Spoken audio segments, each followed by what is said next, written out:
I've mentioned this all the time with Allie because she finds it so disgusting, is someone posted Guinness and Monster together and called it a Gonster. And it was brown on top of like nitroglycerin green. Yes. It was the most disgusting thing you've ever seen. That sounds like a good time. It's the IDP show, now you know.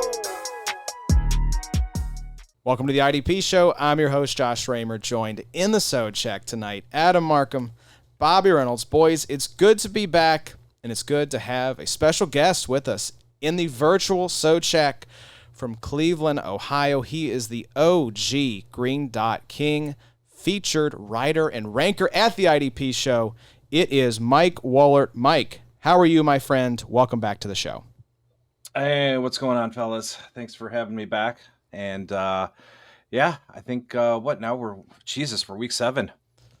That's right. Yeah, the season is absolutely flying by. It's crazy. We've got another Monday night doubleheader, which is great. We've got the games on the TVs here in the shack. We've got another Monday night double. Are we just doing this every week now, Addy? Like, is this a scheduling quirk that I just missed? I love it.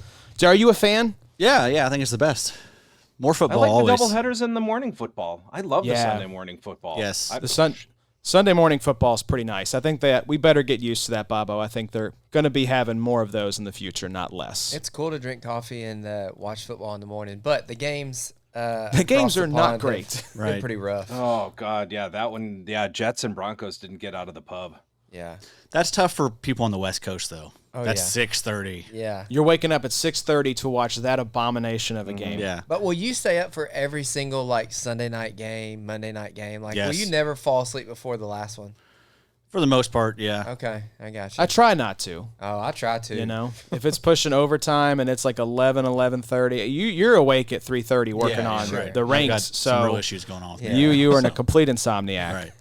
No sleep pattern whatsoever. But put a battery in. We're glad you guys are here. Like Mike mentioned, we are on the eve of Week 7. This is the Week 6 recap show. We're recording this during the Monday night doubleheader. And like we've been doing every week this season, we're going to let you know everything that happened from this week that you need to be aware of as we head into Week 7. And if Mike is here, you know what that means. We are going to be talking linebackers to start the show. Everyone's favorite position. And Mike, this was a tough week for our LBs. Kind of a nasty week. We mentioned, now this was before, I think, Sunday Night Football, before Monday Night Football. Guys like Pete Warner, Devin White were cracking into the... KJ Britt. Yeah, KJ Britt was a top 5 or 6 LB by our scoring system. So just a nasty week. But we have to start, unfortunately, in San Francisco with arguably the best linebacker in football. Broken, dislocated ankle, Fred Warner out for the season. Speak on it, Mike. Who was the replacement? What can we expect? And let's pour one out for Fred as well. Well, what's amazing to me is these guys, I sprained my ankle and I am on the floor crying.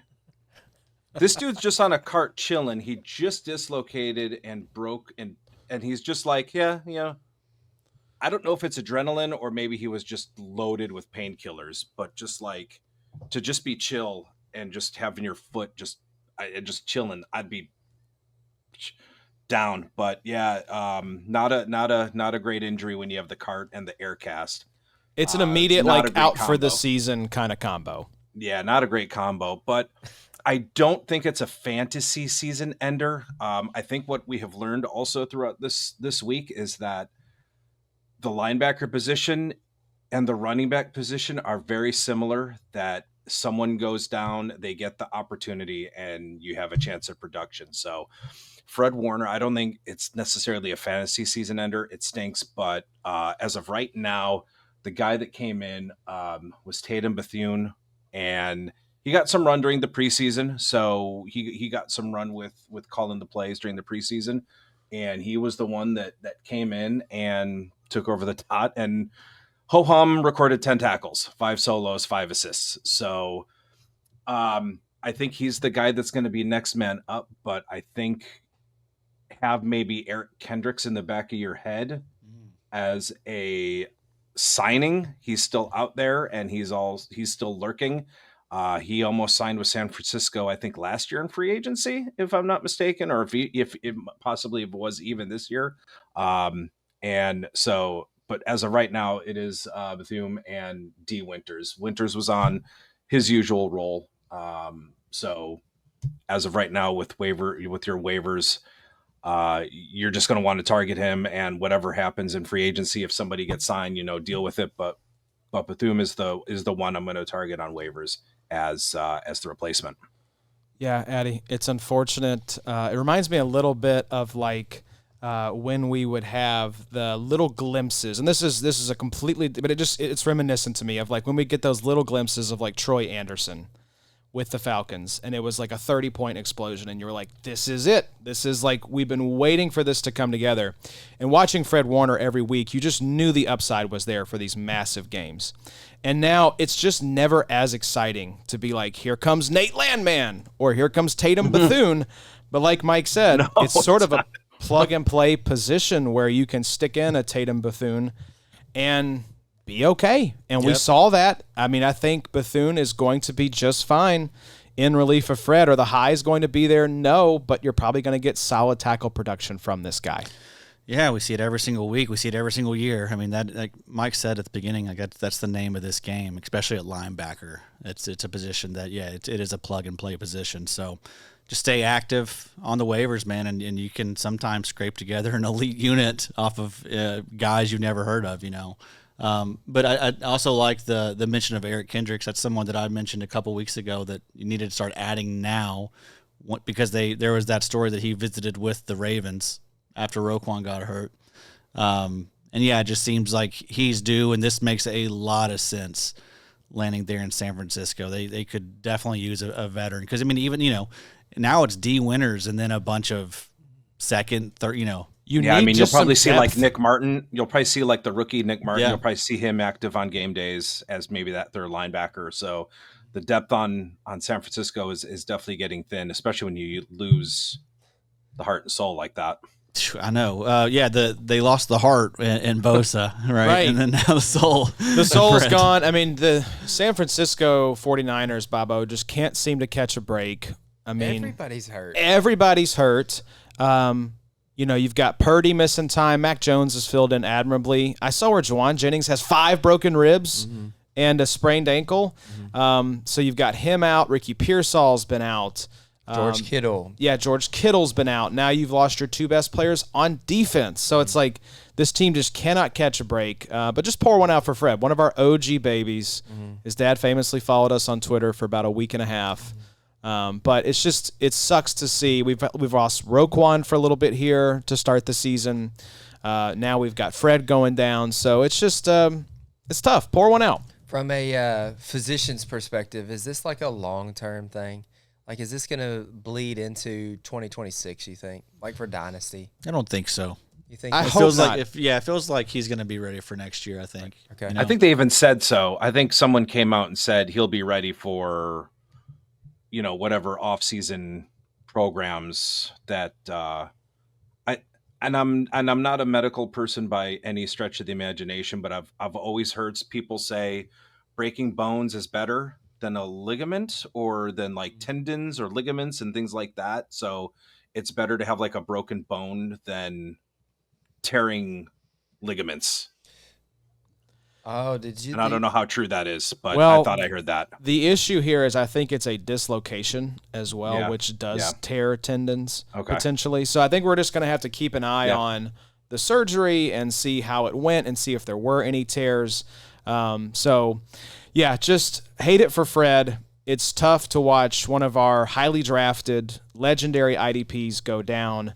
Not to the same extent, Mike, but Logan Wilson has been a fixture for the Cincinnati Bengals for a while. And there was an abrupt about-face in Cincinnati on Sunday. Tell us what happens with the Bengals linebacker in Week 6. So I don't know if you could say it's abrupt. Things that I've been writing, there have been some etchings, not necessarily writings on the wall, where Logan was losing some snaps already. But I think last week he had a pretty close to 100% snap share, so it's okay. Things have kind of normalized and he's kind of back. But That certainly wasn't the case this week when you just see he's got 12 snaps, and Barrett Carter and Demetrius Knight are the full-time 3-down linebackers, and Carter now is wearing the dot. So so that was a little bit of a surprise, but I think injuries might have sapped some of Wilson's speed, if you could call it that. He has looked a little bit step slow, and especially if you see the PFF grades since week 2, a 49.9, a 50.6, a 41.1. In week 3, he had a 34.5 coverage grade, which isn't great. So there were some writings on the wall that potentially they're 2 and 4. Maybe they're shifting to their youth movement, trying to get some of their young players and linebackers on the field. But I still also am having pause because Barrett Carter was graded as the second worst defender for Cincinnati this past week with a 34.4 grade. Yep, he had, I think, 10 tackles, but as we say, tackles don't necessarily make you a good player. But the 34.4 grade is just okay. Maybe they're just going to allow him to learn on the job and take those lumps and take those just take those lumps and have him learn on the job. But again, with waivers probably on Tuesday, you're going to want to put in for Carter. And if you're in a shallow league and Demetrius Knight is still on waivers, he's still worth a pickup too. He had 92% of the snaps. So it does look like Carter and Knight are going to get are those nickel 2 are getting those snaps in that nickel 2 linebacker defense for the Bengals, and Wilson now kind of just like relegated to almost that base 3 linebacker package in certain situations. Like I said, 12 snaps, not great. So as of right now, he looks like you're just going to want to drop him, or if you're in a deeper league and can afford to keep him, just stash to see if things change. Like if you're in a dynasty league or something like that. But I think if you're just in a kind of a shallow redraft where you're holding like 3 or 4 linebackers, he's a safe drop right now. Yeah, this reminds me of the question we had a week or two ago, Addy, talking about I think it was from Rougarou, which tanking teams could we see the young guys replace the vets? Mm-hmm. And I think the Bengals fall squarely into that category of this team stinks. They are DOA with Burrow out. We'll have a segment later on the episode playing matchmaker with Trey Hendrickson. You got to wonder if Logan Wilson maybe will be on the move going to a contender. But this is what starts to happen. I didn't necessarily think it would be Logan Wilson getting yanked in week 6. Yeah. But here we are. This happens every year. And, I think Mike's right. I think they're just going to let the young guys get out there and work out the kinks and just see what they got. Why not? Yeah, I mean, it's a little weird, though, when you bring in Joe Flacco. It does seem like you kind of want, like, some veterans out there. I mean, that's just a bad defense in general. Like, I mean, I know a lot of this is probably getting pinned on Logan Wilson, but, I mean, at a certain point, like, when you're a part of a bad defense for, like, it seems like forever that he's been a part of, I mean, you got to kind of just get, like, I don't know, just a little burned out at some point. So maybe that's what we're seeing there with Logan Wilson. Maybe they're looking for a spark with these young guys. Maybe so. Like, do you see this? Like, guys get benched. And even Oren Burks is probably an upgrade over Logan Wilson at this point, right? Like, keep that candle he's lit. Like 7-8 year veteran, and Burks is what he is too. Right. So I don't know. I think that we could see a release coming potentially. I think that's that could be coming. Yeah, I don't know what the dead money looks like for Logan Wilson, but we saw it with Pratt in Las Vegas. We'll talk about him here in just a second. But, Bobo, it seems like in these kind of moments, it's just better to let the respected veteran maybe try to land with a contender. Hell, if I'm the 49ers, I'm probably picking up the phone, seeing if Logan Wilson's available here. Teams should be calling about this guy. But you're a Clemson guy, Barrett Carter, Clemson, correct? So what do we think about these rookies now stepping in place of Logan Wilson? I think it's fun. I literally think you mentioned this exact scenario a couple weeks ago. I think you said Cincinnati in general for Demetrius Knight and for Barrett Carter, like just they've had playing time now for 2 or 3 weeks. So it's kind of been I mean, we've got a little bit of a little tease here and there. Trail. Little just like, hey, let's just put him in there a little bit, see what happens. Like Mike said, it's not been like spray painted on the wall, but it's been like scratched on the wall in like crayon. You are right. I mean, it is a part of the season where some of these teams are going to start to make moves to either ship some of these guys off because, I mean, they're not getting Burrow back at all this year. So I'm with Addy. The whole Flacco move was just kind of a head scratcher. But yeah, it would be cool. I think they just could not stand to see another snap of Jake Browning. Sure. I think those are two separate things where it's like that dude stinks. By that the way. He's got a bad dude. Massively stinks. So I think they just had to get somebody else in the building. Like, just give us someone who will chuck it up to T and Jamar. Logan Wilson has a potential out prior to the 2026 season. So what's his dead cap if they cut him? His dead cap right now is $9.1 million. And what's his cap hit? His cap hit is 8.7. So you basically that's almost nothing. Right, No. you eat about $1 million. Like, who cares? Yeah. But yeah, I think if you're the Bengals, you just kind of it's over. Like, I think you understand with Burrow, your DOA, the margin, like the point margin, point differential was like minus 70 for the Bengals. It was insane. So that's just that team is dead in the water. You just play for next year. See if you can maybe trade some pieces. Like, I'd be trying to ship T. Higgins out of there, Hendrickson, Logan Wilson. This whole conversation has just, and what we'll talk about all night is just IDP. I mean, it's just the way that it is. It's a war of attrition every single year.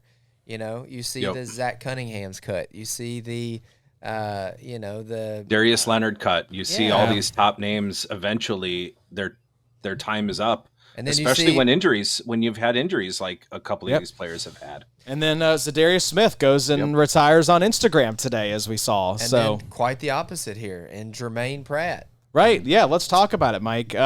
We had played Matchmaker with Germaine Pratt in the offseason of like, okay, we have Jalen Carlees as this like hype bunny LB2 in Indy, but especially when he got hurt, I thought, okay, this is the perfect spot for Pratt to land after he gets cut by the Bengals. He signs in Las Vegas, falls out of favor there, is made inactive, then gets cut, and ends up with the Colts. They immediately plug him in, and he's an 80% player, leads the team in tackles. What do we think of Germaine Pratt in Indy? Well, I mean, I guess it's one of those instances where a guy off the street is familiar with the defense, familiar with the concepts. You can just plug him right in, which is, beautiful if you're a Pratt owner and you held on to him. You're kind of liking, okay, went from what looked like a decent situation in Vegas, but for whatever reason, they decided to play him on the edge. I've never looked at him as an edge player, so they played him out of position, which was a little strange, but you go to a team with your former defensive coordinator that knows exactly your skill set and he knows your defense, plug him in. And yeah, like you said, 80% of the snaps, 11 tackles. And you're off to the races. So if you had a league mate get a little trigger happy and cut Pratt after he was released, he's definitely worth a pickup. With Jalen Carlees, he had this injury that all of a sudden just lingered and into something.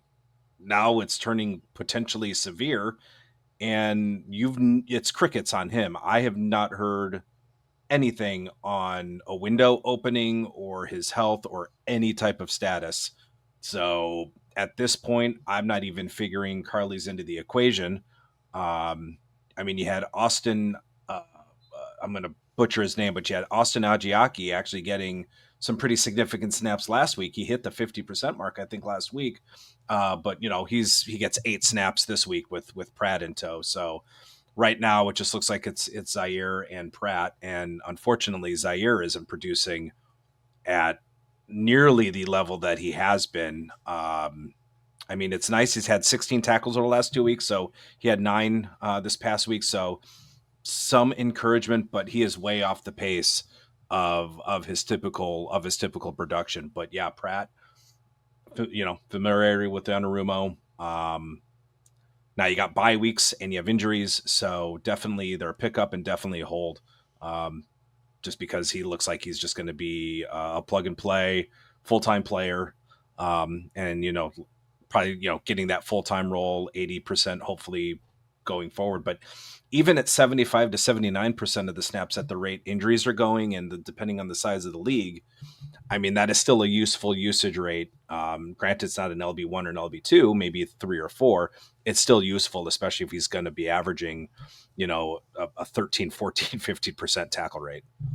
Yeah, is it weird to say that if Pratt is getting 80% of snaps, he's kind of the linebacker I want in Indy right now? I don't know what's going on with Zaire. He's been uptaking a little bit, but I wonder if the ankle's bothering him a little bit. Oh, it's got to be. Because it wasn't an issue until that kind of popped up again, right? He had the off-season ankle surgery. Had the ankle surgery, so it would not be shocking if we get to the end of the season and it's like Zaire Franklin actually refractured his ankle in week 3 and played with a broken ankle all season long. Like, that would not surprise me at all. So they probably will try and limit him, especially right now, just to hope that he gets through the entire year, But yeah, I mean, Pratt, I think he's going to be what he's always been, right? He got 130 tackles last year, so I mean, he's going to be in that range again. And a linebacker 3-4 type for you. Yeah. Yeah. Hopefully brighter days ahead for Zaire Franklin, Bobo. But what do you think this does if we get Carly's back, which kind of feels 50-50 at this point? Like Mike said, we have not heard a peep on Carly's since this offseason.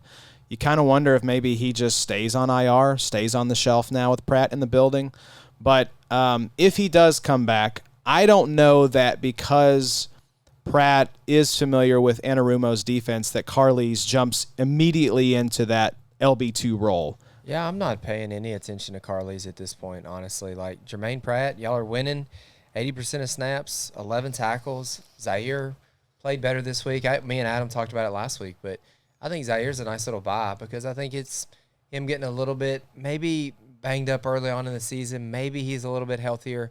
I know that's difficult to say that you've played 6 weeks now and you're getting healthier, but maybe he's had more time to kind of work on that ankle and kind of figure out the new defensive schemes and everything. I think Zaire is going to be better rest of the season. As long as that ankle is okay, if it is banged up to the extent that I think it might be, I think we could see Pratt eventually take over as that LB1 if they have to phase Zaire out a little bit just to kind of maintain him for the stretch run, because this is a team going in the opposite direction. Yeah. They do have playoff aspirations, so you do want to keep your guys healthy and preserve them for the end of the season. So good to see.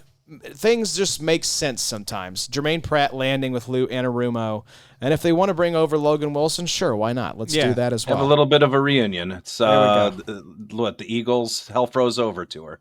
Right. Yeah, they could have done this like 3 or 4 months ago. That would have saved us all a lot of trouble. A lot of trouble and a lot of heartache. But let's go to perhaps, we all have our little kind of darlings and babies especially the linebacker position, Mike. And I think you might be driving the bandwagon of the Shaun Dolac fan club. I think he was a top 5 rookie linebacker for you.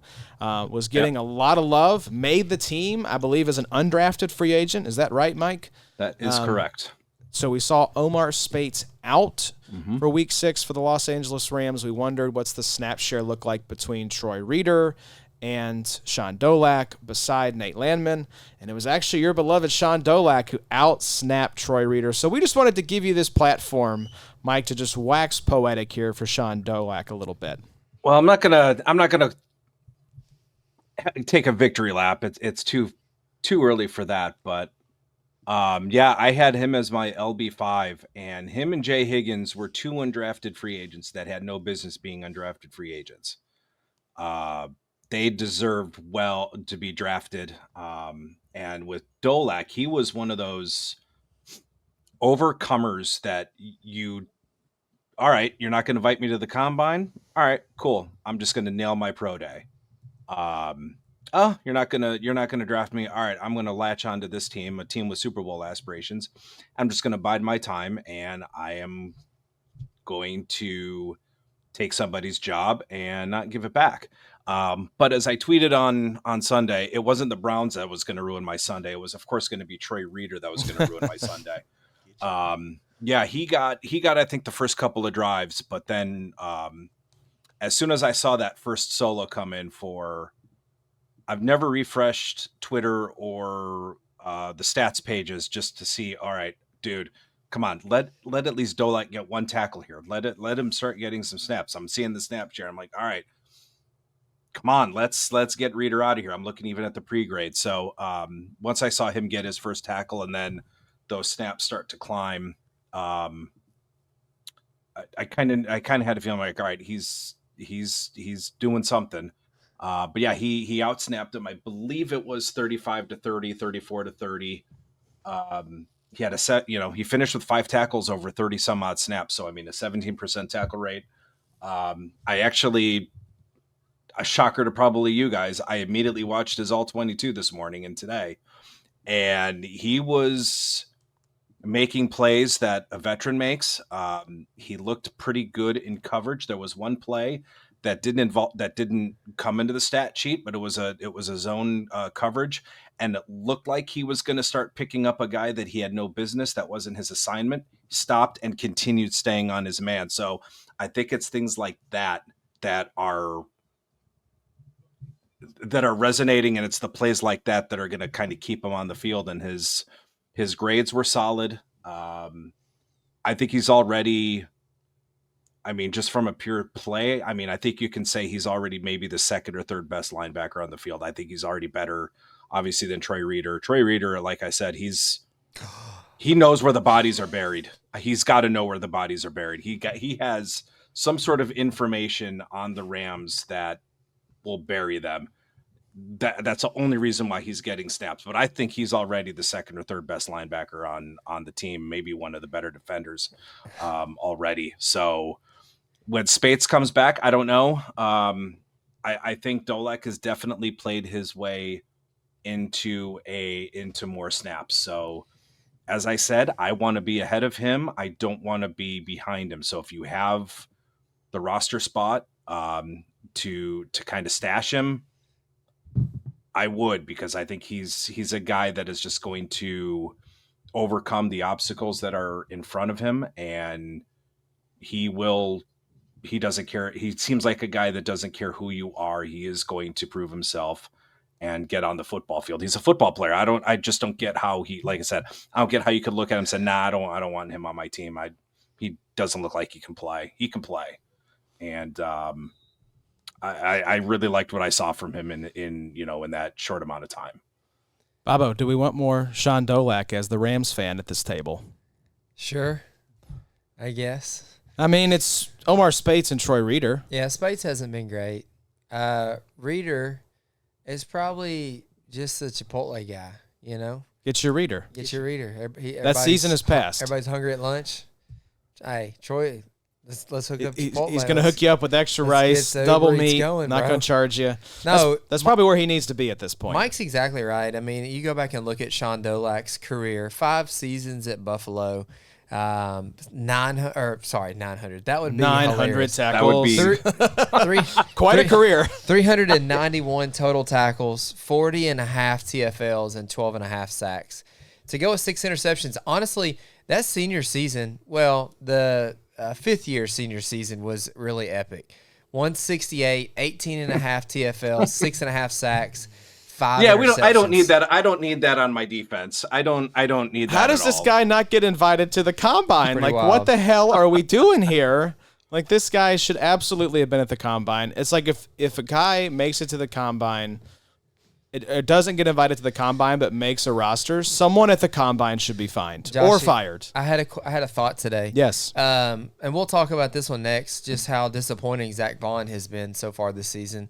And Josh had us all so lovingly write small articles or small little Blurbs. paragraphs so that he could put an article together about who is 2026's Zack Baun. And so far, a really strong contender is Nate Landman. He's been great.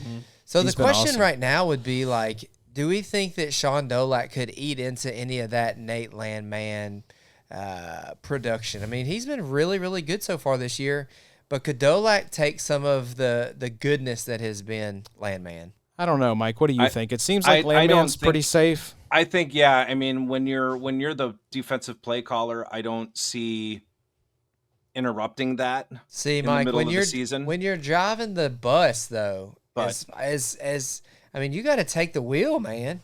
You got to take this if Dolac anybody, bus if anybody could, and drive it would it. be him. I Take that mean, bus, obviously, but Landman's only on a 1-year deal anyway. So I mean, Yeah.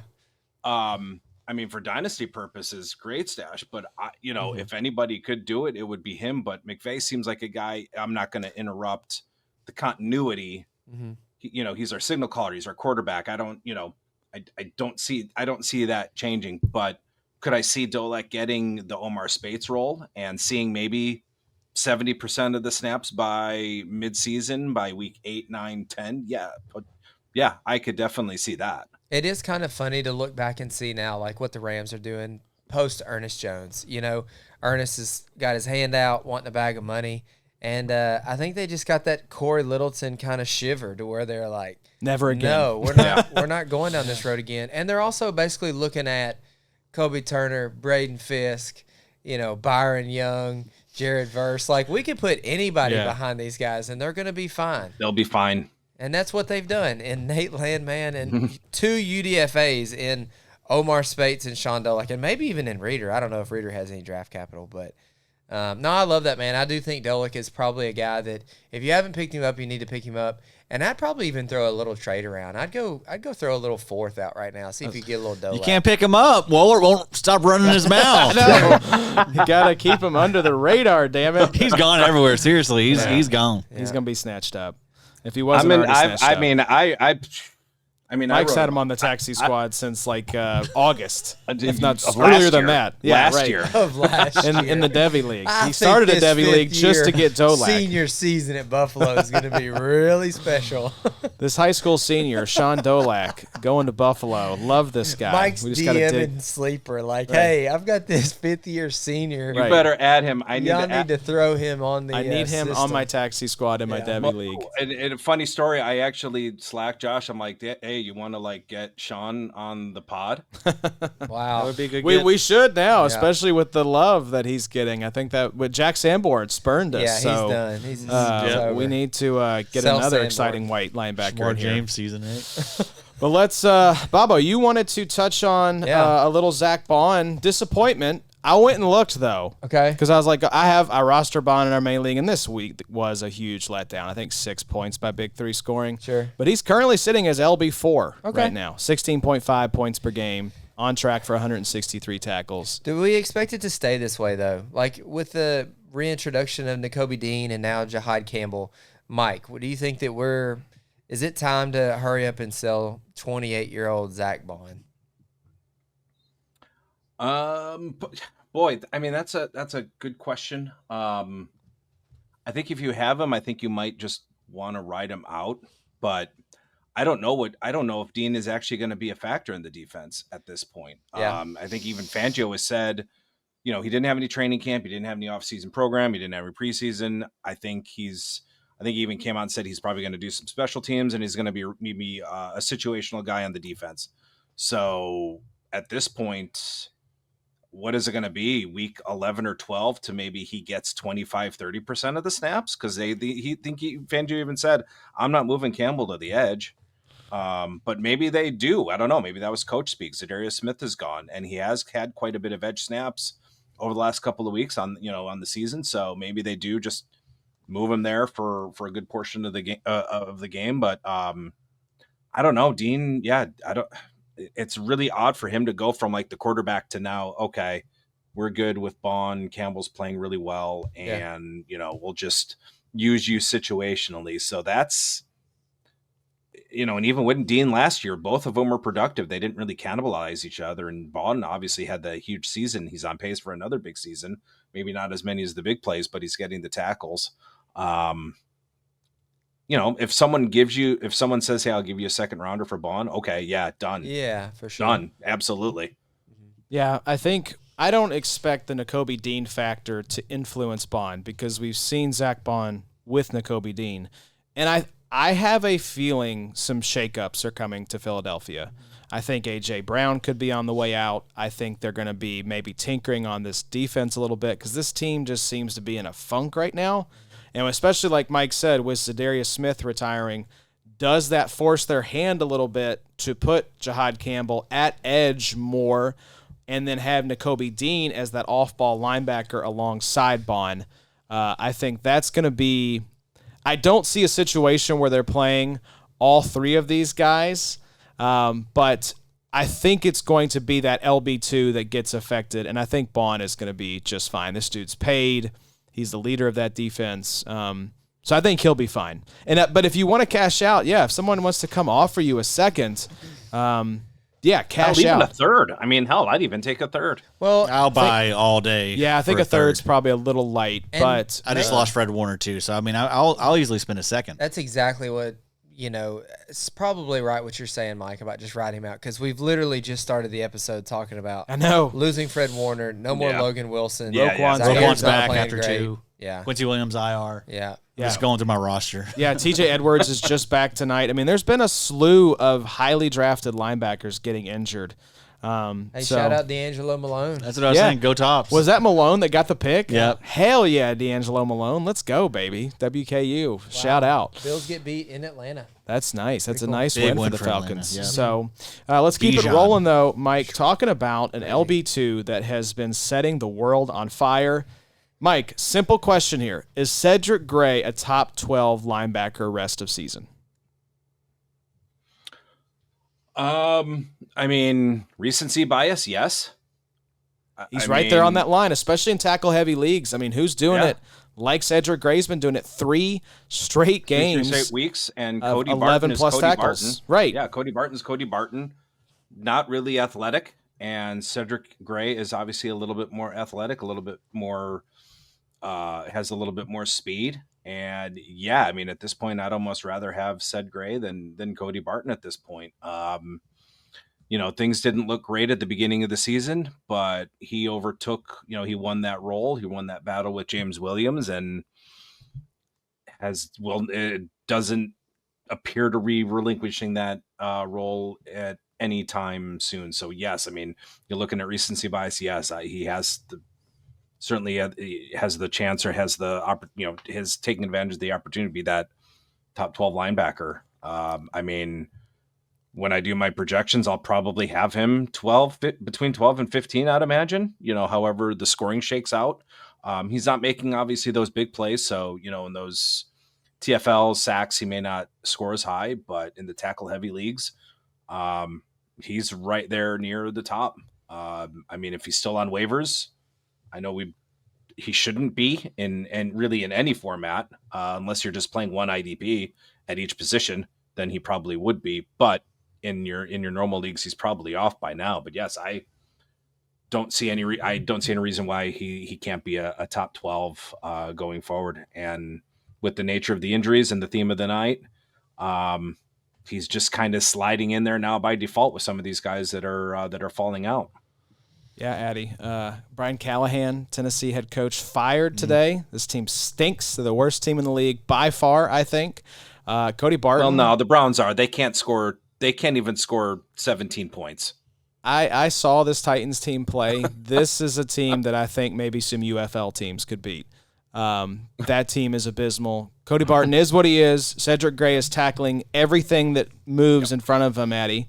Top 12 Cedric Gray, you getting on this bandwagon with us? 40 tackles over the last 3 weeks. I mean, come on. Yeah. What are we doing here? And it doesn't even matter. Like, tackle heavy, big play. Like, he's going to score well on big play, too, Like, he's over the last 3 weeks, he's 14th in total points right now, averaging 18.8 points per game in big three scoring, right? So that's just off basically tackles, right? So, yeah, I want all the Cedric Gray I can get if I can get it. I guess there is a piece of me that worries that maybe a little bit of a shakeup could be coming with the new, coaching change or whatnot. But I mean, there's just, what are you going to go to? You're going to go Who's playing well for the team? I don't James think Williams. You're going to go to Jeffrey Simmons is like the only guy that is actually like, I think worth a damn. I love Jeffrey Simmons coming out today and saying we had the worst week of practice I've ever seen leading into this Raiders game. So that was fun. Just Jeffrey Simmons always keeping it real. I appreciate him being a G. But yeah, Cedric Gray outputs across the last 3 weeks, 22.75, 15, and 18.5 by Big Three scoring. So just an absolute maniac for the Titans. Callahan was awful. How did it makes you wonder, like, how did he get that job to begin with? It's the, like, you're attached to the high-flying offense. Trees. There's trees, yeah. It's like the Zach Taylor tree. Yeah. You know, from being part of the Sean McVay tree. Yeah. Some of those branches are just rotten. I know. Sometimes I got a lot of branches that fall down in the yard, and that is the Brian Callahan branch. Yeah, that's definitely one of it. It's a little bit different when you can't bring over Jamar Chase or even T. Higgins with you over to that offense. Right. A little bit different when you got 40-year-old Calvin Ridley. But boy, he just seems like a doofus, just all the way around, like even personality-wise. Like didn't know the rules about like getting the body part inbounds. Well, gave up the play calling too, like half, That's always a week 3, sign. like, oh boy, here we go. That's your like last ditch effort. Yeah. So good riddance to Brian Callahan. Hopefully the interim head coach does not mess with Cedric Gray. You gonna put in for it? What's that? Head coach? No, I don't want to live in Nashville. Too expensive. Good call. I don't want to commute either. That's a hellacious commute. So I'd do it for the rest of the season. That would be rough. Is Nashville getting expensive? Oh, yes. One of the most expensive markets in the country. Trashier. I do like the new stadium. The new stadium does look pretty sick. I can't wait. It's got a 70,000 square foot rooftop bar. Biggest rooftop bar in the country. That's what Nashville needs. Right. There's another one. Right. Another one. You won't find any fans in the stands. It's like we go now to the rooftop bar hat backwards. where everyone is trash, not watching the game. So big lip in. But talking about not messing with Cedric Gray, the Steelers have been messing around a little bit with our LBs, Mike. Payton Wilson, Cole Holcomb, splitting snaps. Help us figure out what the hell's going on in Pittsburgh next to Patrick Queen. I don't know. Payton Wilson is almost kind of turning into Ivan Pace, though. When you give, no matter the snaps, he seems to be productive. I think this is kind of one of his low weeks with just a couple, with like 5 tackles, but I think he still had a TFL if I'm not mistaken. Yeah. But he's like Ivan Pace. Even with 65-70% of the snaps, he always seems to be around the ball. I mean, he's quick. He definitely, because he's got, I mean, he ran a 4.3, 4.4, so he is quick. But I mean, I guess, they spent some money on Holcomb and they want to see if he's got anything left. But yeah, I mean, with Wilson though, I still think he still has some use as an LB4. Maybe I don't think, maybe not necessarily that LB2, but Queen is still getting tackles. Although I think he only had 1 solo. It was a pretty ugly day all around. For tackles for the linebackers, even though the Browns, were at that point were allowing the most tackles to linebackers. But when you don't give your running back the ball, and when you're not really dumping it off to your tight ends, and when people aren't catching the ball, that kind of limits the tackle opportunities. So, but no, I still think Payton Wilson has some usefulness. I don't think Cole Holcomb really at this point is on anybody's radar outside of, I don't want to say the word, but what we've been talking about tonight. So that's kind of how I see it. I have liked Payton Wilson. I still think he is he's obviously leading the rotation. I mean, he had 66-67% of the snaps, so he has the rotate. He has the edge in the rotation. But again, it just kind of stinks because it can with that type of snap share, the production can be a little bit volatile. You have your highs and your lows, but like I said, he's kind of like an Ivan Pace. He still can produce even with those types of snaps. Yeah, it's can we just put Cole Holcomb in like the DeMar Hamlin? It's amazing you made it back out onto the field.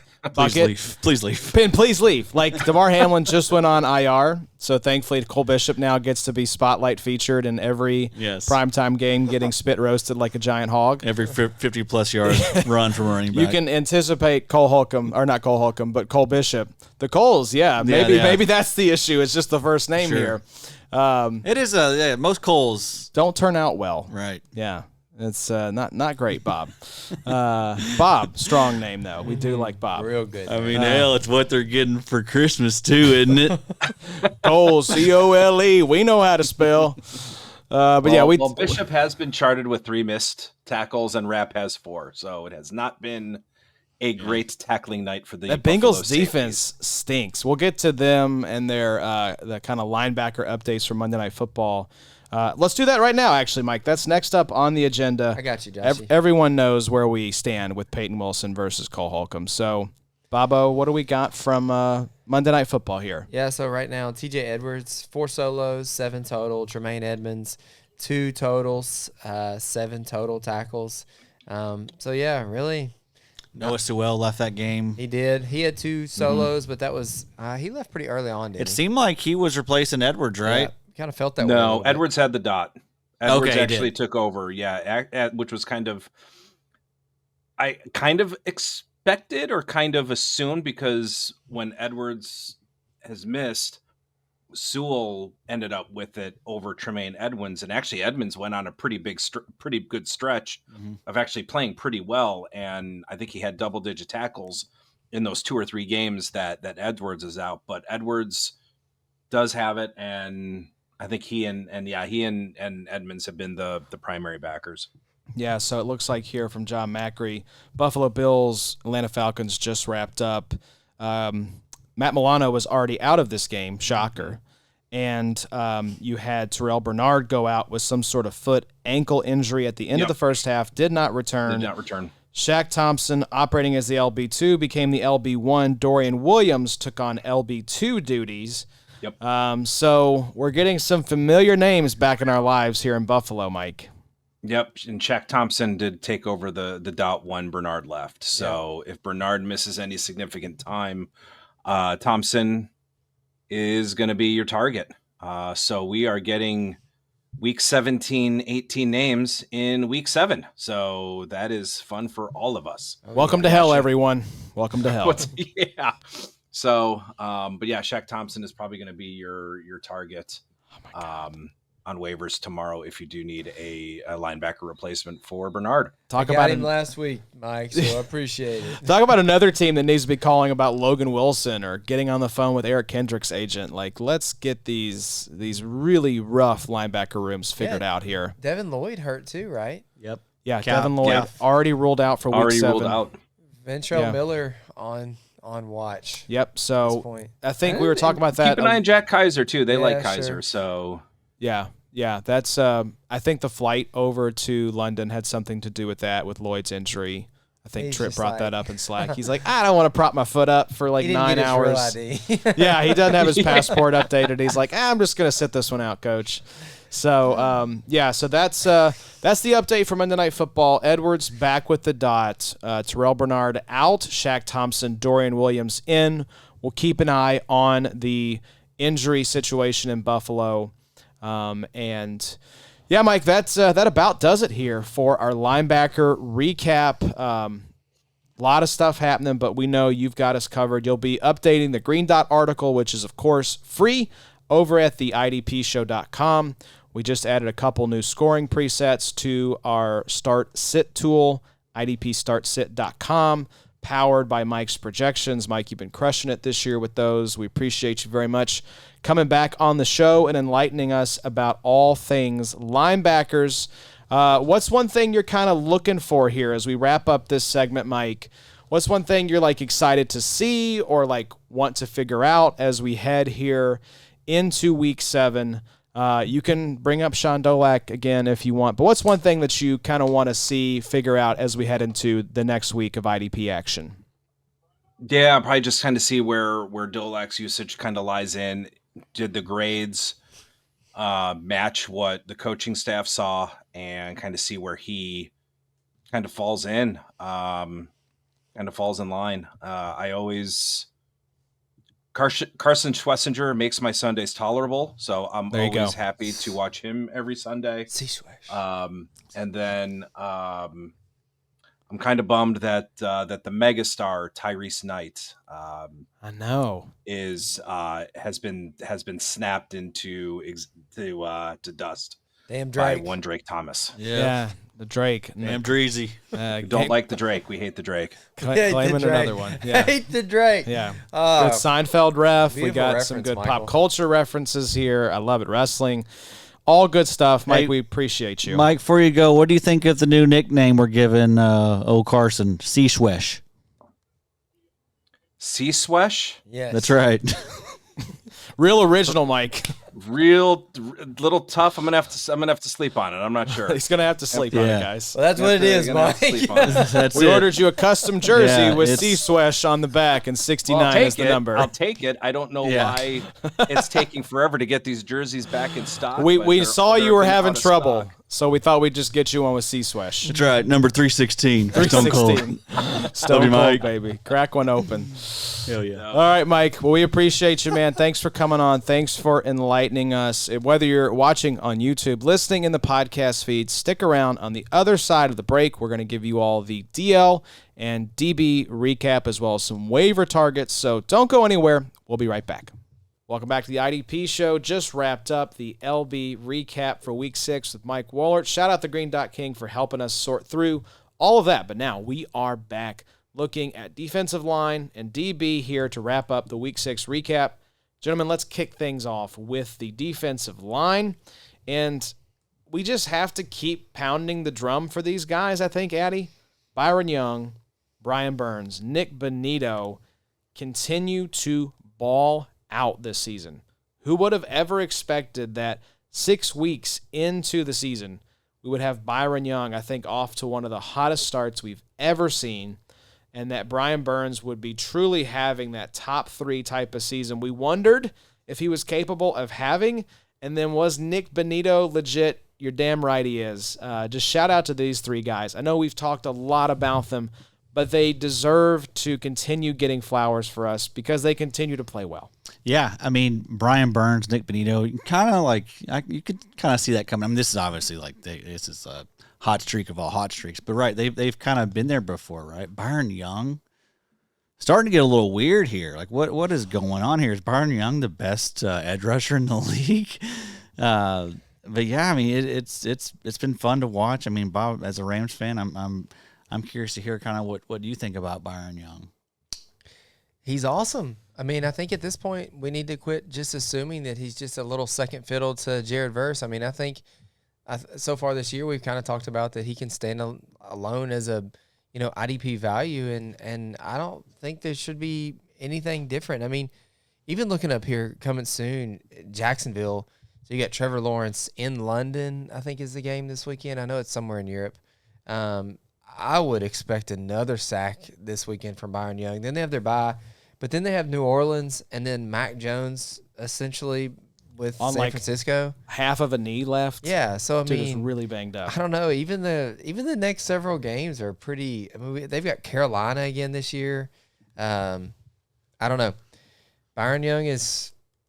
What do you do with him in Dynasty? Like, what are we selling him? Are you moving him up in the dynasty ranks? Yeah, he's definitely moving up. He's You got have to. to. Yeah. You have to. But it's like it's still Do you sell? Do you buy? He seems like a huge question mark right now. he's not being moved up enough where it's like, oh, I trust him. Now, Yeah, right? Like he's yeah. probably in that edge 15 right. to 20 That's range what I was right thinking. now, He right? probably is back in But there's also edge 2 for you. there's a bit of intimidation to where you're like, is that too low?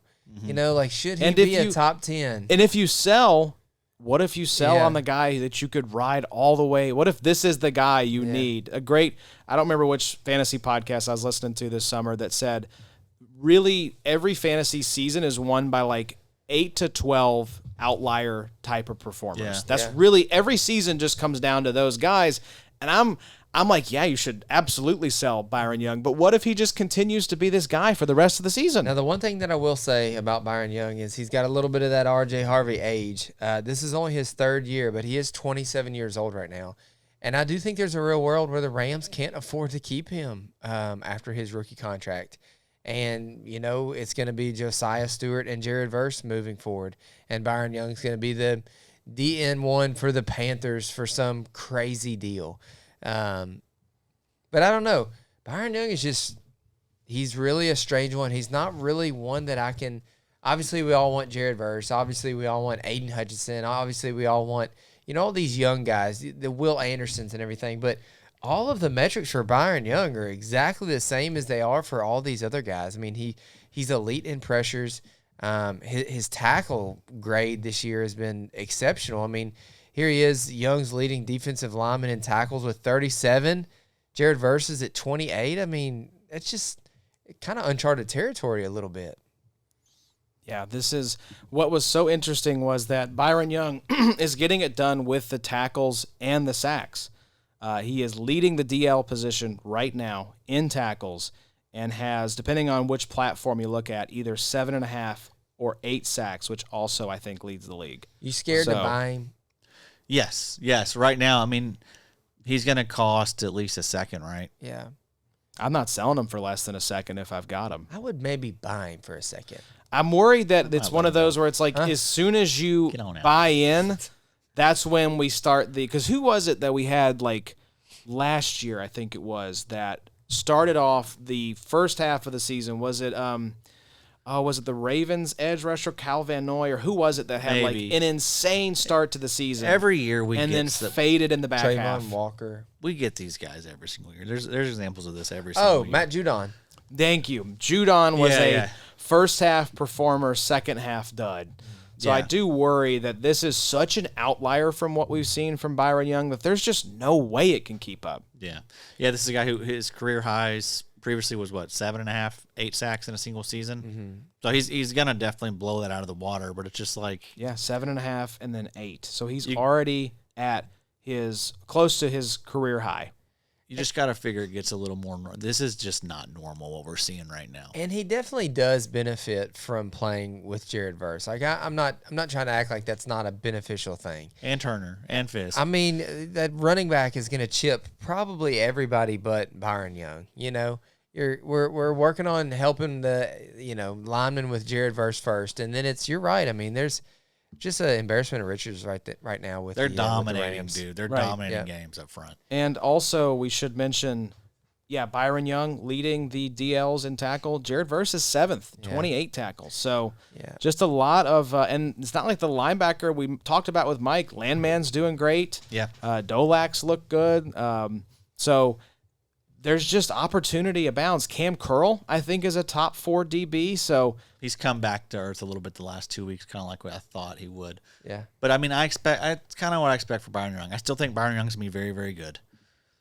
Very good. Maybe not very, very good. I think he's gonna be about what we're used to. He's gonna have, I don't know. Maybe he has hit this next level. Other level. Yeah. This just can't keep up, though. I think he's averaging like 25 points a game, 27 points a game, something like that. Yeah, it's been wild to see. It's a fun ride. Yeah, I mean, literally he's been remarkably consistent. I think we may have touched on this in a previous episode. 183 points in 2023 by Big Three scoring, 181 points in 2024, 142 points through 6 games. Jared Verse has come on really strong here lately. Just think about that. Jared Verse has 23 tackles, 3 sacks, and 3 forced fumbles over the last 4 weeks. So Jared Verse has picked it up after what was a little bit of a lackluster couple games out the gate. So it still kind of feels like he hasn't picked it up yet because you got Byron Young. He's being overshadowed. So Byron Young is on pace for 404 points by Big Three scoring. Yeah, last week we did the pay stats. He was 199. It was 99 tackles and I think 20 sacks around that. Yeah. So it's good. It'll be better now. Yeah. He's on 23.76 points per game by Big Three scoring. Now he's north of 100 tackles. It'll be across 25 6 games. sacks. Yeah, he's at 37 tackles in 6 games. That's 6.16 tackles per game times 17 games is 104.8 tackles. So making just a lot of money right now. insane stuff. Yeah, just insane stuff from Byron Young. And then let's do that. We haven't done this in a while. Let's buy, sell, cut real quick. Byron Young, Brian Burns, Nick Bonitto. Since they're all so similar. Man. I'm gonna probably gonna hold Bonitto, right? I mean, just I think I'll buy Byron Young just because he's the cheapest of this group. Brian Burns and Nick Bonitto both going to probably cost me a first right now. I think I'm with you, Addy. I think I would buy Byron Young. I think I would hold Brian Burns, and then I think I would sell Nick Bonitto. What's the difference in age, though, between Bonitto and Burns? Bonitto's a little bit younger than Burns, right? Bonitto's like 26, Burns like 27, I believe. Yeah, so just for the age gap here, I'll hold Bonitto and sell Burns, but I think Byron Young is the buy. Yeah. Hypothetically. Now, I think that price tag's going to be a little rich. I don't think you're going to want to pay that. But just shout out to these guys. Just phenomenal this season. So let's see if they can keep it up, especially Byron Young. It's going to be fun to track over the back half of the season. How high could Byron Young get in the dynasty ranks? I mean, could he get above Dallas Turner? What if he ends? Could he? Yeah, maybe. Could he? I don't know. Turner is 5 years younger than he is. Let's say he finishes with 14 sacks and 85, 90 tackles. Yeah, he'd be like. I'd imagine he'd be in the top 12. He'd remind me. It'd be like a Jonathan Grenard type ranking. I think. For sure. Because Grenard's always been one of those types where it's like you're keeping an eye, but you're skeptical. Right. Still not fully. Taking the Show it to me again, just one more time, and then maybe one more time after that. Just so we're double, triple certain. And then you're gonna bust, and then I'm out. Right, and then I'm gonna say I always knew you were bust. That's right. Big I could see bust. it in your eyes. Sucker. So we also want to give some love to a couple of stalwarts that we had high hopes for, and it's just good to see them balling out, guys. Max Crosby, Aiden Hutchinson have been on a tear the last 4 weeks. Max Crosby, 26.15 points per game. Aiden Hutchinson, 23.3 points per game. Both playing like an insane amount of snaps. I have this a little later on here in the doc when we talk about Nick Herbig. But Crosby is averaging 98% of snaps. Hutchinson, 92% of snaps. So I think if you have either of these guys, I know I've seen Max Crosby, and I think Jake Colhagen is leading D up right now. And I think he has Max Crosby as his first-round pick on that team. So makes sense. I think you're feeling pretty darn good if you've got Max Crosby right now, Bobo. Can I put in a little plug? Please do. Trade show later this week, so make sure you get your trade info into us. But shout out Macri. This is a little trade we made in the offseason. It's RSO, so there's some contracts and everything, so I'm not going to dig into that too much. But I essentially traded Aiden Hutchinson and Rome Odunze. Maybe there was something else for Max Crosby and BTJ, which has been kind of weird so far. It's a wash on Hutch and Max right now. I don't know. You get the age and the contract. You get a massive age increase from Aiden, but I don't know. That's kind of a fun one to look back on. Rome and BTJ's kind of been a little bit. Yeah, Rome was great out the gate. BTJ's kind of coming around a little bit, but Max Crosby. So the playing time had kind of dropped a little bit last year, wasn't it? Down to like 80% some weeks. It had dipped. I wanted to know what his PT was going to be this season, and if it's back up to 98, 99%, back to where it was. We got regular Max back. Yeah, so Jake's team, Max Crosby, Brian Burns, Nick Bonitto, Ernest Jones, Jack Campbell, Bobby Wagner. Dear God. That's a team I think could win the whole thing if everyone stays healthy. Is there any contenders? Well, there is a second-place team that belongs to a certain person around this table. It's me. Just kidding. I think my best team is 18th place. So hey, we're moving up. That's $100. It's a $100 pot. Who are my first five? So TJ Watt, Brian Burns, Nick Bonitto, Brian Branch, Levante David. Let's stop right there. That's it right there, folks. That's he it. only drafted 5 players on that team. No 6. You want it? Definitely not. Don't put the hat on. It probably won't fit. Don't do it on top of the hat. On top of the headphones. That's too much swag. Pretty cool. The kids are sick with envy right now. A lot of drip. Matt Kelly's gonna tell us, "Hey guys, you please not do that again." Yeah, can you please not put our hat on top of your heads like that? You gotta wear that hat backwards if you're gonna wear it. Right, please, just don't. Also, this is the worst. Just this look here with nothing back there. I know we need a little FD logo, Matt. Yeah, come on. Come on, Matt. We also need the giant FanDuel hat, like the Brian Robinson. Yeah. We'll take one of those. Comically large hats that Matt's been trotting out. Want one of those as well. So, yeah, it's just awesome to see Aiden Hutchinson, especially coming off that injury, just back and tearing it up for the Lions. Yep. So, yeah, I've apologized every week. I'm sorry I doubted him. Yeah. He's awesome. Great players tend to come back and just dominate. So it's good to see. But a guy dominating on fewer snaps than both Hutch and Mad Max, Nick freaking Herbig. Boys, let's just share a little bit of what Nick has been up to. Of course, Alex Highsmith returned for the Steelers, so the snap share dropped a little bit for Herbig this week. 77% of snaps on the season, just 61% in Week 6 with Alex Highsmith back in the fold. But in the 4 games he has played, he has averaged 25.75 points per game. I mean, does it flip at some point here? Do we get Nick Herbig over Alex Highsmith? Or maybe it just happens naturally with Highsmith getting banged up and going on IR at some point that Herbig just establishes himself. I mean, it feels like we've said the time is coming now for a couple years with Herbig when we've seen these flashes. Feels like that time might be here. Yeah, it feels like they have to at least play this guy no less than like 60% of the snaps, which is what we saw this week, 61%. But I mean, they drop his snaps and he balls out again. So right. It's like doesn't matter. We gotta keep this guy on the field. This defense is sick. Like when you have all these guys healthy, like it is gonna be just hard to deal with. Jalen Ramsey got 2 sacks. I saw. Did you hear that little, his little quote was fantastic. Great quote. In a game with T.J. Watt and Myles Garrett, I had 2 sacks. Like, that's incredible. Yeah, That's a very Jalen comment. Right. Aaron Rodgers glowing reviews of Jalen Ramsey, talking about what a great teammate and person he is. So that's just, you love to see that fit there in Pittsburgh. But yeah, I mean, Herbig, we've been excited about Herbig since they drafted this dude, because they have a great eye for talent. They do. They've proven it over and over and over again. And Herbig's the latest example of that. Jack Sawyer probably going to be another guy we're talking about next year. Put a pin in it. But yeah, I mean, skyrocketing in Dynasty, right? Absolutely. I mean, we need Highsmith to get out of the way. Yeah. The thing is, T.J. Watt at some point is going to be out of there. Yeah, is it Highsmith or Watt that gets out of the way first, in all honesty? They're both so injury prone. You just got to figure, And will this team potentially be locking up the AFC North by like week 15 or so? Yeah. And so we could see for the fantasy playoffs, Herbig getting 80 to 85% snap share. If these guys are still healthy and Watt and Highsmith, I could see a scenario where Herbig is just leading the snap share because the other guys are resting. Yeah, that would make a lot of sense. He is a dangerous start right now, though. Like, I know he's been so productive, so you're definitely starting him. But now with Alex Highsmith playing 57% of the snaps last week, 3 tackles, half sack.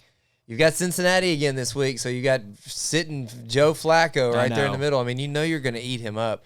So we're going to rinse and repeat again with Herbig, but we really need something to happen to Watt or Highsmith. We need one of them to take a hike, But if I'm getting 50% Herbig, that's enough. That's enough for me. That's for enough. sure. So let's talk about a ascending defensive tackle, Byron Murphy II, not Byron Murphy the Jr., the cornerback.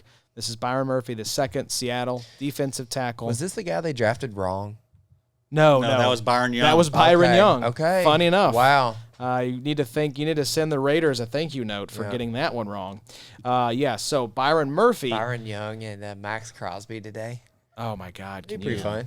Can you imagine? Sorry, Josh. No, that's quite all right. That is a you. fun mental picture. But yes, Byron Murphy II's ascension continues. 2 sacks in week 6, 4.5 total on the season. I think he had a half sack in his rookie season. 23 tackles so far, 32 total last year, again, his rookie year. Now, keep in mind, Seattle's defensive line tormented the Jaguars and Trevor Lawrence. 7 sacks on T-Law on Sunday. So everyone was eaten. I think DeMarcus Lawrence was like DL 2 or 3 on the week by Big 3 scoring. So everyone got home in this one, but we've talked for a few weeks here, Addy, about like who is Dynasty defensive tackle 1. I think Byron Murphy continues to assert himself in that conversation with Jalen Carter, being a little hot and cold. DeForest Buckner is looking great as always. I think he was top 7 or 8 in tackles at the defensive line position. So I just wanted to give some love to Byron Murphy, looking good. That Seattle team looks fantastic. I think they're going to be a playoff team. And that defensive line, we don't love it for IDP because there's so many guys there. But if you're a Seahawks fan, you have to love the fact that this defensive line runs about 7 or 8 guys deep. Yeah, man. And Byron Murphy is – I've already bumped him up to DT1, surprisingly. Oh, okay. Wow.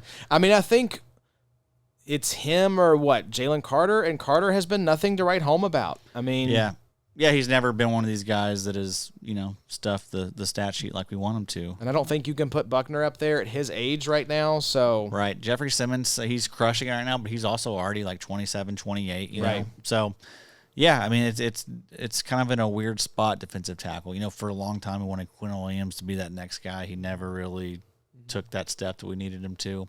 But, yeah, I mean, I think Byron Murphy II is in the mix, and there's a lot of guys in that mix. Cansey got hurt. But Yeah, I mean Byron Murphy. We got a lot of Byrons. A lot of Byrons. Too many Byrons, perhaps. Murphy's playing a lot of snaps, and I mean the draft capital was high with him. Productive now. PFF stuff's always been good with him, even dating back to college. So I feel very, very good about him. So do you know who this just speaks to kind of the state of the defensive tackle position. Do you know who is DT2 right now by Big Three scoring behind Jeffrey Simmons, who is crushing it? And this guy is about 30 points behind Jeffrey Simmons. I don't know that you guys will ever get it because it is Jonah Lalu of the Raiders. He had that big game. Right, He yeah. did well this last week, too, I think. He had a sack and 3 tackles, 18 points. But, yeah, right behind him is Byron Murphy, 2 points behind Lalu. So, yeah, just fun to see an ascending player on a good defense, a fun team. While we're talking about it, because we're going to go to some ends here, but a couple names just to pay attention to in Dynasty that I've been still putting a pin in. My boy Justin Aboigbe. I don't know how to say his last name. You got to learn it. His PT is still north of 50%, and he's still playing really, really solid. So another defensive tackle that I'm just kind of keeping on my radar. And then Rook Ororo. He had a sack this week. His playing time is still north of 50%. He is a defensive tackle for the Falcons. So two just long-term names just to remember. Is that Henry 202 brother? It's his brother. Yeah. His brother from another mother. Yeah. Did the Bears just get their revenge on the Commanders after the Hail Mary? Shaun did. Dolac. Look at that. Big win for old Caleb Williams. He's her. Yeah. He is her. Absolutely. DeAndre Swift looks good, man. He's a good running back. Yeah, he has his moments. He has his moments, he said. Boys, a trade we didn't talk about. I've always liked Swift. Because I think Wasn't it a shot. happened It's the after. truth. I think it happened after you all recorded. Was Odafe Oweh being traded to the Chargers, and both him and Tuli got a sack this weekend, going against the Dolphins. Who that team stinks. Talk about the next coach to be fired. We got Mike McDaniel up there in Capri's at the podium post game. Like, man, I think it was Big Cat said you just have to wear regular pants. Yes. If your team is 1-5, Yeah. you just can't be up there in Capris. Get rid of the hoodies for a little bit, brother. It's Can't do just- it. We gotta button it up a little bit. Just a little bit here. His press conferences are always just really bizarre. It's taken a lot out of him, I think. Yeah. He looks really defeated. He was all like bright-eyed and kind of quippy and fun and like geeky and very pithy at the podium, and now he's just like, you can tell it's like a president and like year 4. Like the job has aged Just him very tremendously. Delayed responses. And he knows his time is coming. Hopefully everything's okay with him. I do worry about it. I know he struggled with stuff in the past, so I hope the best for him. But yeah, it's been a. It might be a relief just to get. I wonder sometimes with coaches, is it just feel good not to have that hanging over you? Yeah. Week in and week out, to have that mental load lifted. And that's probably not the best place for someone like him that has the past that he has. Miami's perhaps the worst place for him to be. They're Las Vegas. I feel like he should not be there. Should not be there. So that's probably why they brought Pete Carroll out there. Pete doesn't have time for any kind of substances Too old. besides Chewing maybe that vitamins and fiber, Metamucil. So just wanted to quickly say that Myles Garrett has been quiet the last 3 weeks after starting off on fire. So unfortunately, it is time to cut Myles Garrett. Yep. You need to cut that guy loose. Just not consistent. Too boom bust. So, yeah, Bobo, I'm sorry. I hate to do that to the folks, but it is time to cut Myles Garrett loose. He needs to go. I thought you all would like this one here. Josh Sweat, Popeye's chicken sandwich with turds for buns. I like that. Yep. That conjures up a nice mental picture, right? But, I think it makes sense. 2.75 points in week 1, 1.25 this week. But then 20.7 points per game in between. Let's go. Absolute sheesh. So, Popeye's chicken sandwich, turd buns. Josh Sweat. Yeah, that's kind of like Tuli. You probably didn't start him this week after his 0 points last week. And then prior to that, his 60 points the week before. The biggest performance perhaps we're going to see all season was from Tuli. For sure. Yeah, just wanted to give a shout out here. This is the defensive line position, y'all. You all know this if you've listened to the show for any amount of time, but this is very up and down. There are not guys like Byron Young. You should never have any expectations for your defensive end or edge position. Right. Ever. Just unless it's a guy you drafted, in the top 12 of the position. Otherwise, good luck. It makes me think of the Chris Farley gif you always share of like No idea. Pretty much, One of man. my favorites. It's just like, we don't know. Like, I love people asking, like, rest of season, who do you like? It's like, brother, I don't know 1 week to the next who I like. What the hell are we talking about rest of season for? Yeah. Like, get out of here, especially Everybody's in IDP. hurt right now Yeah, anyways. yeah, we're going to be starting Dorian Williams probably. Like, who would have seen that coming in week 2 if you were asking me rest of season? And these quarterbacks change, so it's like, the sack situations can change for all these guys in upcoming matchups. So it's like, who knows? Seems like there's a lot of rookie quarterbacks playing right now. There's all these quarterbacks get an opportunity. It seems like at some point these days. Yeah, we got a lot of bad quarterbacks. I mean, you look at the scoring, it's really interesting to kind of track the trends in the defense. And we'll talk about it here in just a minute, but like DL is the position this year between the sacks and the tackles. And that just tells me we've got a lot of bad quarterback play right now. Bad O-line as well. Yeah, bad O-line, bad quarterback. Who's the best offensive line in the league right now? I mean, usually it's like Buffalo, the that's Colts, up there. maybe? Colts are probably like top 5 or so. We got a couple of inexperienced guys, but yeah, I mean, the offensive lines have not been great, So, and a lot of quarterbacks just don't have their heads on straight half the time. So, I mean, again, and even the ones that typically you wouldn't expect to be lit up like a Christmas tree. I mean, Trevor Lawrence sacked 7 times. Yeah, legitimately. He's an absolute hell. Right now I'm thinking like start any team, like any lineman against Trevor Lawrence. Start anybody against Cam Ward. Start anybody against Carolina and Bryce Young. Start anybody against Dylan Gabriel. Right. Start anybody against Joe Flacco. I mean, Justin Fields is taking a ton of sacks right now. I'm sure there's probably Justin Fields, 3 or Caleb 4 more. Williams, Caleb Williams is even going to take even a the ton. good ones. There's right.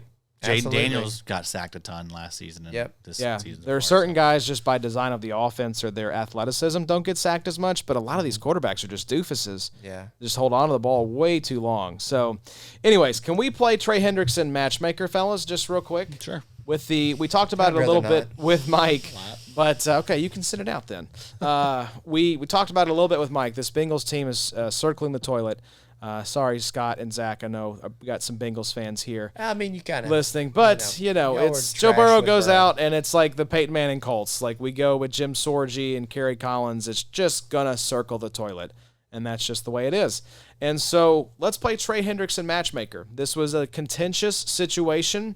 He gets a little bit of like incentivized money. They did some, I think, tomfoolery with maybe some converted stuff and guarantees and blah, blah, blah. Basically, he did not get the contract extension he wanted. They gave him a little bit of extra money, and everybody kissed and made up. But let's just assume now, with Logan Wilson getting benched, this team maybe is going to start looking to offload some pieces. Where do you want to see Trey Hendrickson end up, Addy? Let's say for IDP purposes, what makes the most sense for you?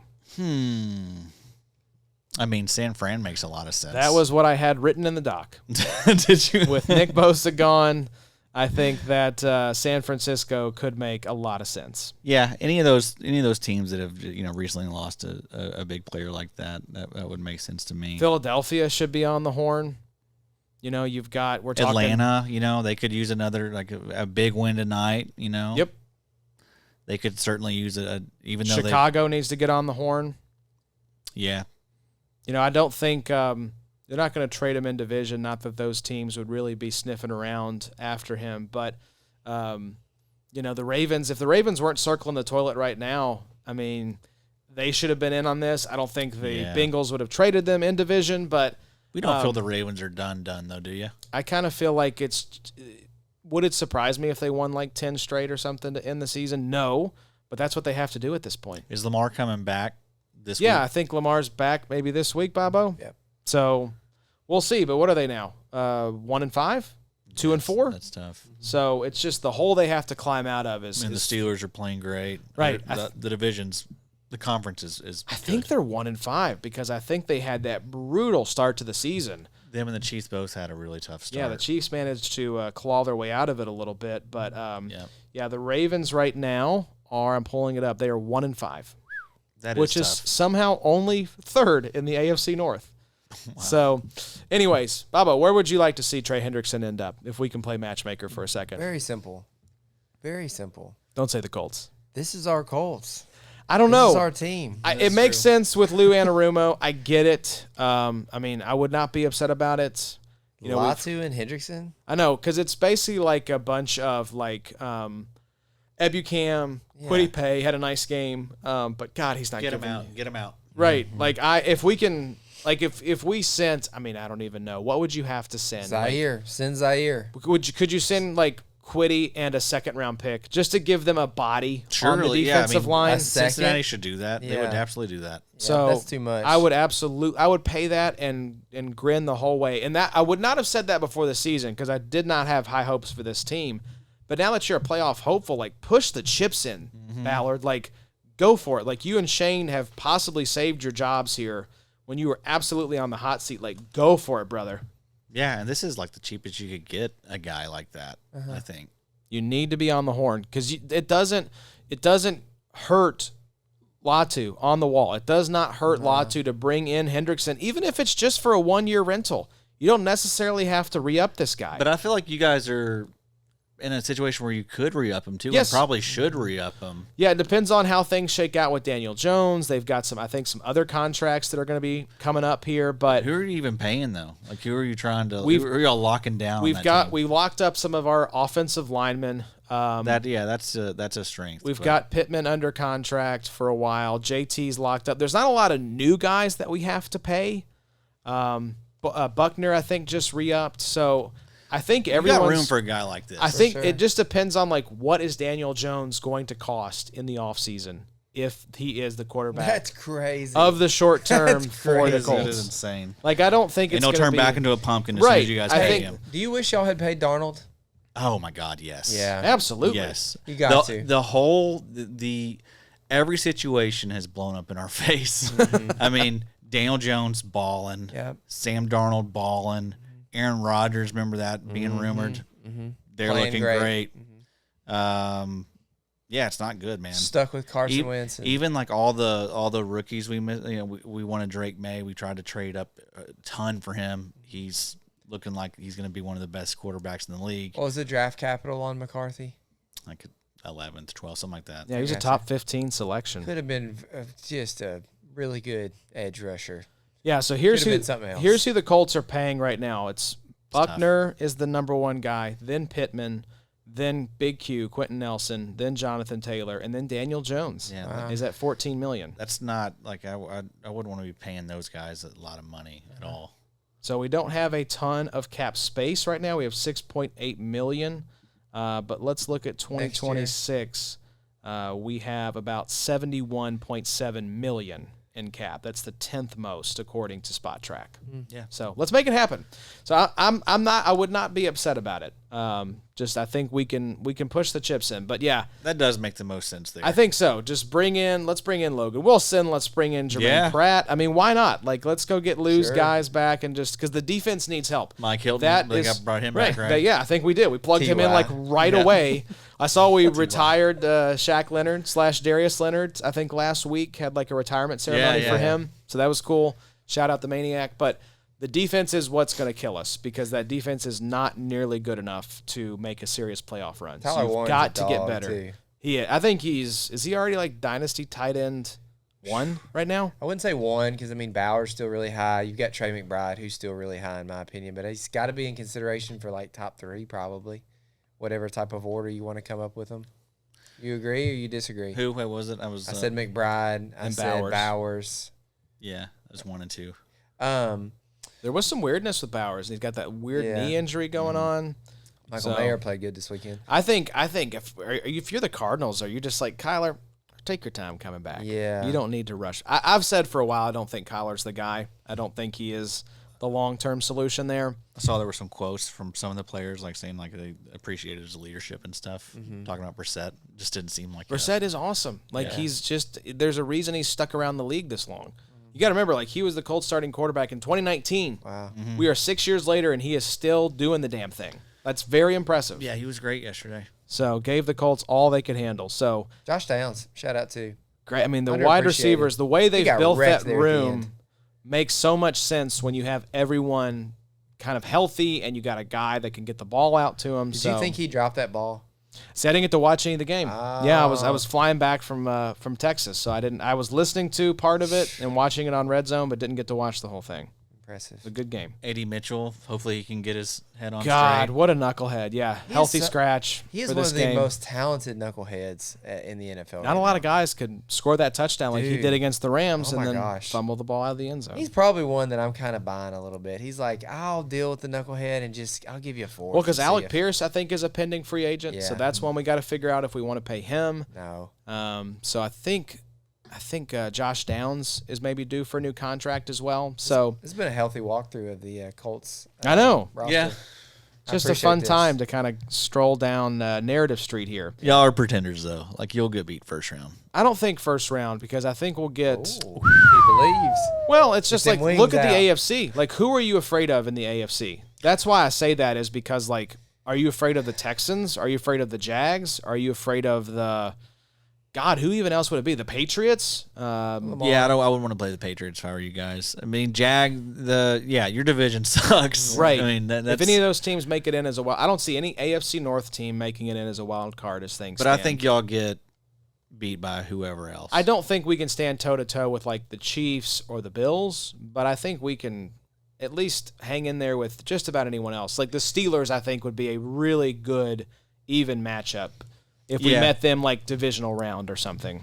Yeah, maybe so. But if we play like the The Ravens get 8 healthy, and though. 9 Jags in the wild card round or something, then I'm not scared of that. Those division games are always toss-ups. That also, going back thinking about it, like the Ravens getting rid of Odafe Oweh, like that was all they had left outside of Kyle Van Noy. I mean, like, who's their best edge rusher now? Dude, for a safety. I know. Right, exactly. Like, Yeah. you guys just brought in Chauncey Gardner. You drafted Malachi Starks. Like, what in why? the world? They're floundering a little bit. It's It's very weird to see.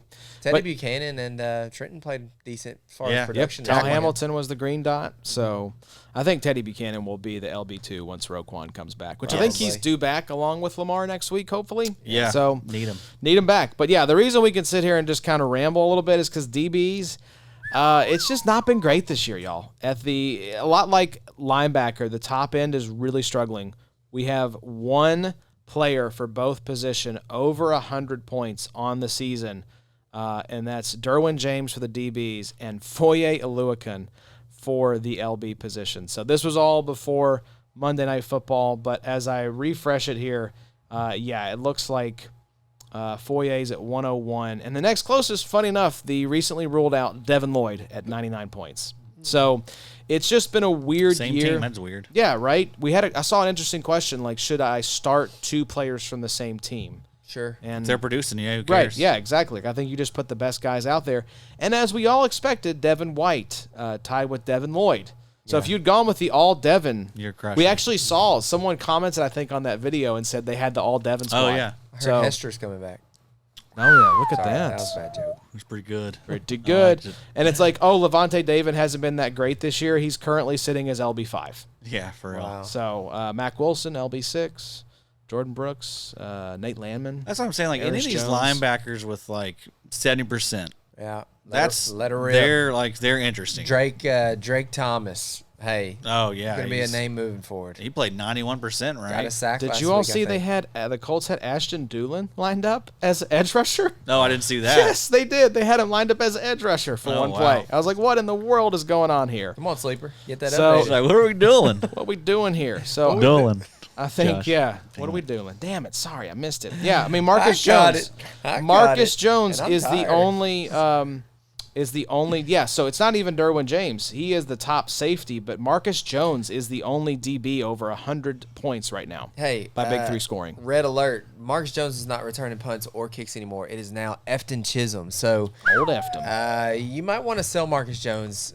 I've noticed Cash out. that, Now, we should mention, this is kick and punt return scoring for Big 3 scoring. There has been a lot of volatility with that position this year. Like, there has been a ton of punts and kicks returned, especially the kickoff stuff. That's easy points. But I will say, from one week to the next, it is not always the same person. So I don't know. Trying to figure that out is tough. It is really because that can difficult. change week to week. Yep. And then we should mention fallout from the Lions-Chiefs game last night.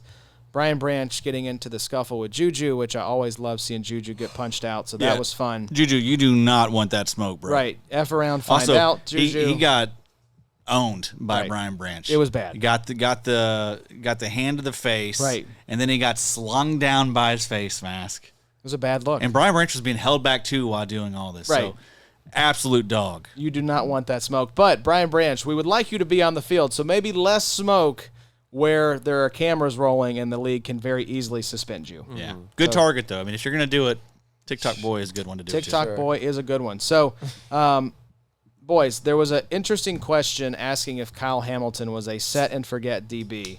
And we got to remember, people play in all types of leagues. So, again, I'm just asking the question that I know the streets are going to be asking. Let's say in start 2 DB leagues. So not safety, 2 DB. not start 2 cornerbacks, start 2 DB leagues. Okay. Are these guys auto starts for you? Like every week, it's just set it and forget it. I'm going to give you the name and the points per game by Big 3 scoring. Antoine Winfield Jr., 10.2 points per game. Auto start in 2 DB leagues. Yes. I would agree. Kyle Hamilton, 10.55 points per game. Auto Yes. start Yes. Yes. Okay. And you just said he's wearing the green dot. Wearing the I guess green dot. Roquan's not there. until Roquan comes back. But yeah. still, he's a 100% snap guy. He's got a track history of producing. That's the difference. These guys you're naming, they're off to slow starts. Who cares? We have like 4 to 5 years on most of these guys we're about to mention. Yeah, so let's talk about a guy who's really been slumping after a fantastic 2024. Budda Baker, 8.54 points per game. Auto start in 2 DB leagues. Yes. Absolutely. Still rolling him out there. Here's one. Now, I haven't looked on the Monday Night Football stats, but going into Monday Night Football, Jesse Bates, 6.25 points per game. Yes. I don't think I'm auto starting Jesse Bates. I don't know what he did. Maybe he had a great Monday Night Football performance. I think this is the first one where I'm like, I'm probably looking for another option. Bobo, Jesse Bates? I'm starting Jesse Bates. Okay. Jeremy Chin, 9.17 points per game. Auto start Mr. Chin, Addy. Yes, I am. Okay, Bobo. I agree with Auto that. starting Jeremy Chin. I Okay. agree. Xavier McKinney, 8.25 points per game. I am not auto starting Xavier McKinney. I am not. Yep, me either. Okay, we're in lockstep. Here's a tough one because, again, DB. So how many CBs are you starting in that format? Cooper DeJean, 10.46 points per game. Auto start Cooper DeJean. Probably not. Probably not as well. I like Cooper DeJean. I'm probably auto starting Cooper because I've got a lot of leagues where I've got Craig Woodson and Jaquan Brisker and DeJean, 10 points per game. I'll ride the roller coaster. Now, I should mention, I'm basically going down and handpicking a lot of guys that have not played well that were highly drafted DBs by our ADP. So, Jesse Bates not great tonight. 3 solos, 5 totals. Really didn't do anything. what was the point outside of output by that. Big 3? I'll have to pull that up. Okay, so Tyler Nubin is the last one I have here on the list. 7.62 points per game. New York Giants auto start. No. Me Not as for well. Nubin. So a lot of these highly drafted guys, this is why we always say to punt DB, is because you spend a high pick thinking, oh, I'll spend a top 12, top 15 DB pick on this guy, and then I can just set it and forget it, and it just doesn't work out that way. And a great example of that, Addy, is your boy. If you're looking for our consistency king at DB, it's been Tykee Smith. Every single game in double digits by Big 3 scoring. Yeah. And I'll look up to see where you could have gotten Tykee Smith in the ADP. But I bet you it was not inside the top 15 at DB. Correct. Yeah, this seems about as bad as a start as we've ever seen. I don't remember it ever being, especially with we just mentioned 5 of the top 7 drafted safeties. Yeah, this is a horrible start for safeties. So, yeah, again, these guys have shown us who they are over their career. I'm just chalking it up to a slow start. I'm not worried about these guys. If they're getting the snaps, I think you can be patient. And But, they still have the upside that a lot of these other safeties don't have. I mean, I will say that when we were doing the live streams and kind of checking the Reddit and the forums and stuff, the guys, Kyle Hamilton, Antoine Winfield, are the most frequently asked about. Do I drop this guy for so-and-so? Do I keep starting this guy? So that's why I brought this up, If you want to go chase points at defensive back, go for it. good luck. But it's, the guys that are hot right now are not going to be hot in 3 weeks. Yeah. And Tykee Smith, DB 34, safety 26. by Tykee our Smith, ADP. he's going to continue doing his thing. Of course. As we Jacob know. Parrish playing well still also. Oh, yeah. Probably plays Solid. into the Winfield weirdness. Also. Tykee, one of the very few Buccaneers left standing healthy right now. They're down to like, what? Who was it? They're Like, going to play him a receiver next game. Man, right, there was a 145-pound guy that they Yeah. were talking about, Tez Johnson Yeah. or something Yeah. like Yeah. that at wide I receiver. think out of Oregon. That is just insane. They had one guy that was from a really small school in North Carolina. Nobody had ever heard of. So, but it was a 30-minute drive from Josh Grizzard's where he grew up, which was Lizard Lick, I think it was. Oh, okay. Yeah. So I got you. Wow. So there's like maybe he was scouting this guy. Maybe that's where this draft pick came from. So let's give you all some waiver targets as we kind of wrap things up here. And then, Addy, you've got some fun little nugs here to take us home after waivers. But we've mentioned a lot of these guys here. They're the linebacker targets. We have our waiver article coming out tomorrow around lunchtime, theidpshow.com. But Tatum Bethune, with Fred Warner going out, he is the pickup in San Francisco. If D. Winters is out there for some reason, that's the guy you want. He'll be the leading snap getter with Bethune as the LB2. Ventrell Miller, I think we also mentioned, who was it, Jack Kaiser as a possibility with Devin Lloyd ruled out for Week 7. It's the London game versus the Rams. Demetrius Knight Jr. or Barrett Carter with the Logan Wilson benching. Germaine Pratt, if he's still out there, and then Drake Thomas. I think Mike mentioned Tyrese Knight getting benched in favor of Drake Thomas. So, Addy, always love when you take us to Nugget Corner. What do you got for us this week? Looks like notable point leaders over the last 3 weeks. Yep. Yeah, we got 6 weeks, so I was able to. I didn't do an official split type of thing, where we Yeah. do the 1 through 3, but I did do the 4 through 6. So Just a mobile order. sure, right. Little sample, little snack. Just getting a little toothpick Sure. with the food on there to sure. try it out. That's always a great time. I love that. Yeah. I was doing that. They had a payway at the airport in Houston, One of my favorites. and they let you try the different meats that you can get for your entree. Payway's kind of died. I know. Shut down 2 of them, I think, in Nashville. They had one in Lexington I used to hit up when Really? Allie's parents lived up there. Big so Payway guy. Yeah, Payway's very good. I almost said Rip. Panda Express just don't do it. yeah, not it doesn't the hit the same. same. Yeah. Doesn't hit the same. Yeah. Yes. But sorry, I Addy. like the orange chicken, okay?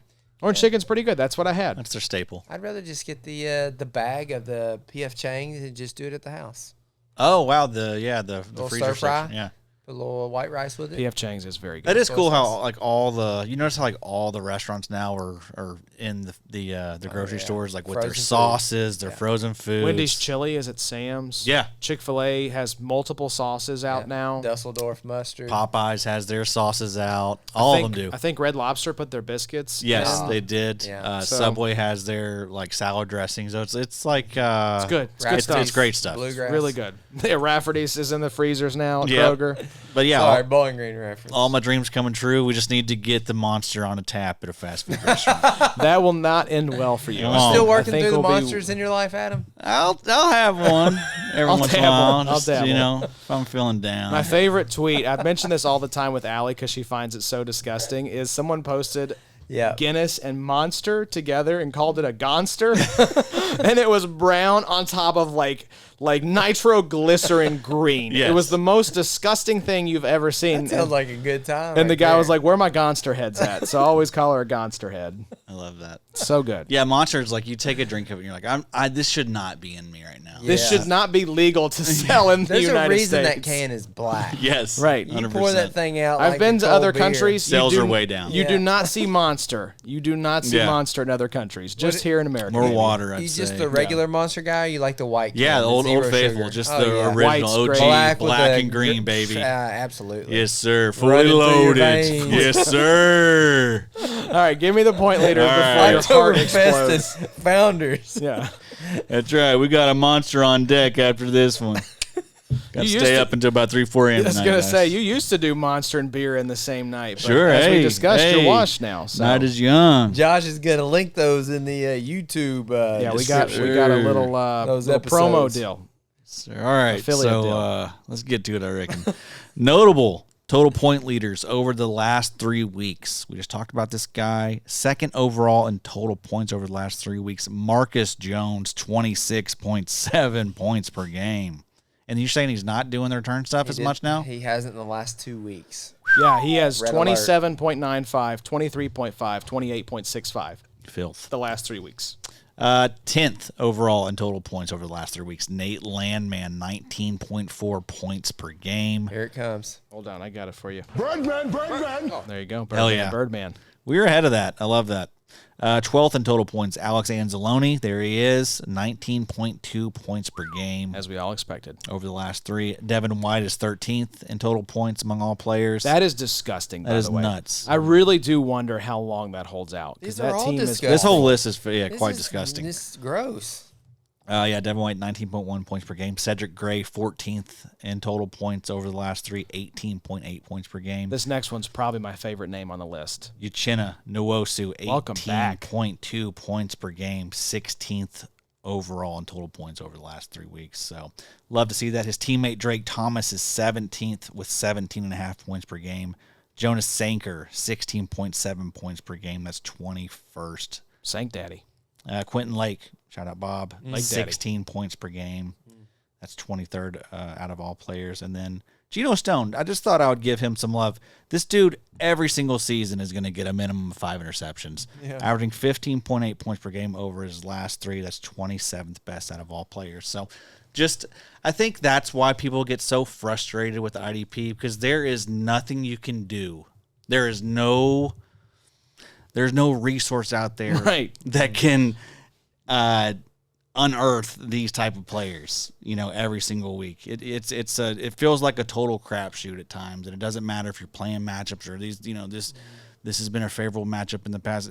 It doesn't usually matter. Right. It's like you'd be better off just falling asleep and letting the computer, pulling a Sam, falling asleep and letting it auto draft for you from the bottom of the ADP. Yeah. I mean, it's amazing every single season.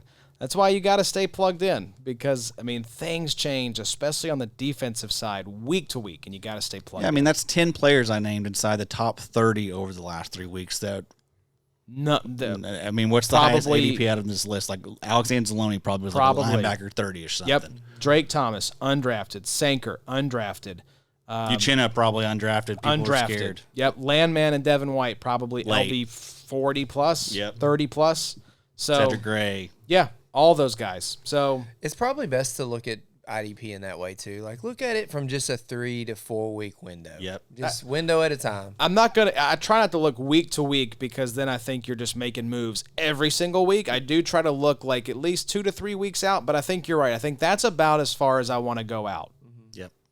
Let's look, because things aren't going to, for the most part, drastically change in like 3 weeks from their situation and their opponent's situation. And I don't know when Sleeper started putting the snap percentage on like the individual player bios, but that is so helpful to actually be able to pull up and be like, okay, Drake Thomas is playing 75% of snaps. I should probably play Drake Thomas. Like, the snaps alone for a lot of these players is very indicative on how well we expect them to perform in the next couple of weeks. That's always the first thing that we're looking for, That's right? all- Are that's they what I getting wanna the chase. snaps? It's like chasing the money, Yes. What last couple Follow weeks? the money. What are the teams talking That's the about? money. Are they getting the snaps, and have they got it the last few weeks in a row? Right. Agreed. Is it consistent or is it going up and down? Yep. And if the production is there, I'll take a shot and see. Right. And hopefully I get lucky in this. Take a shot. And he sticks with it. Yeah, that's the most least risky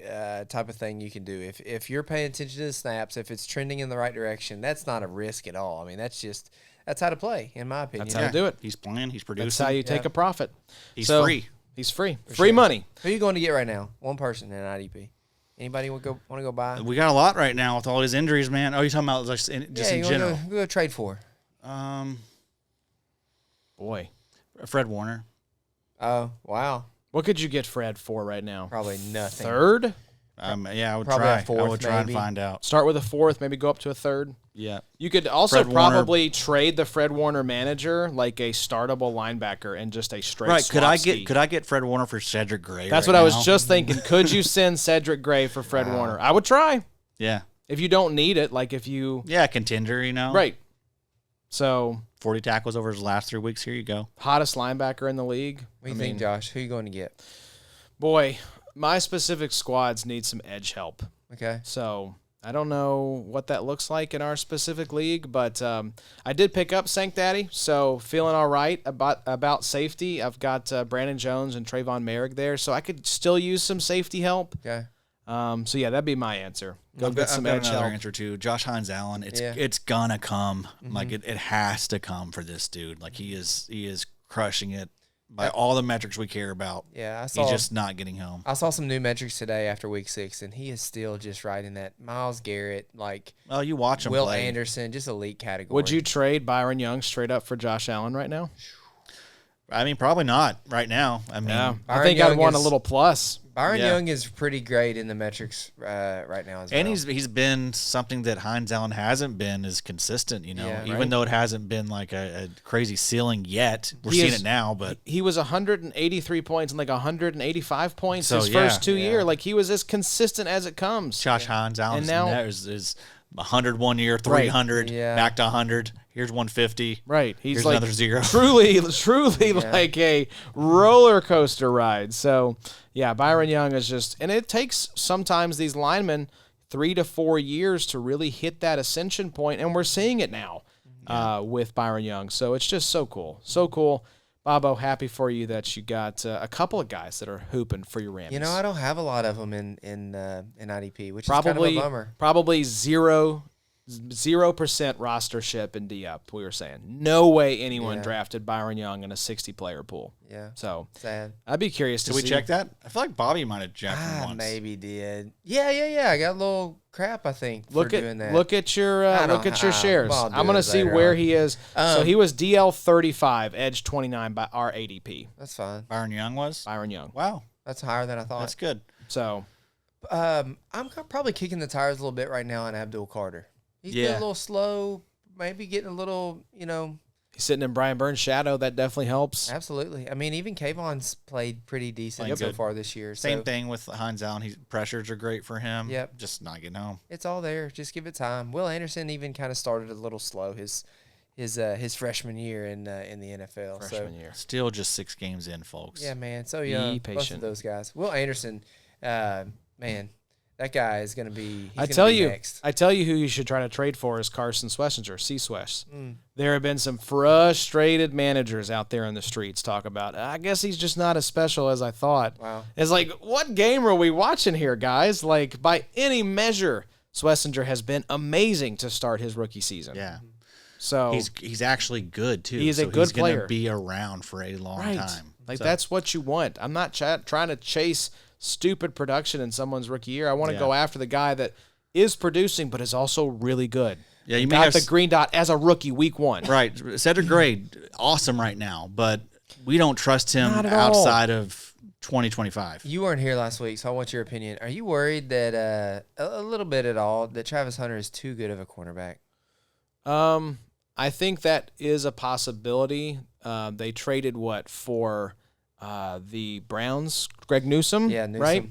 So I think he could be a better cornerback or too good of a cornerback, but I think they need receiver help. Yeah.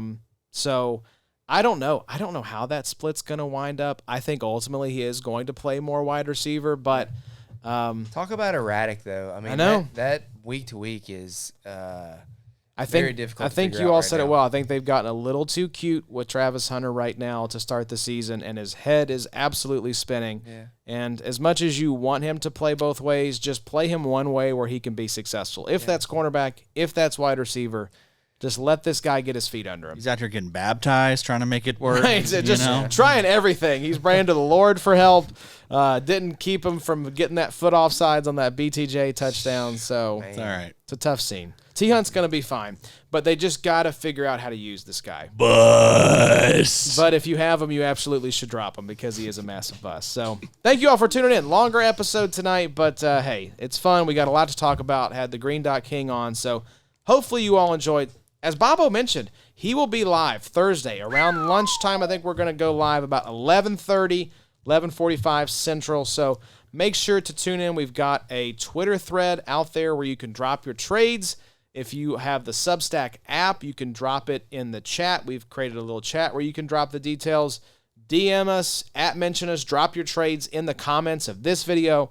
We will gather them all up and send them over to Bob to break down. And if you tune in live, you can drop your trades in there as well, and Bobo will break them down. So roast you.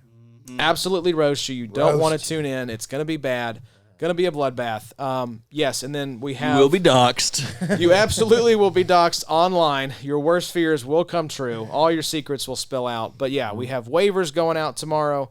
We've got Johnny's article going live. We've got the projections. The start-sit tool, as I mentioned when Mike was on, is just a fantastic resource. We've got 6 different scoring systems in there now. Tackle, heavy, balance, big play. Whatever you got, we've got you covered.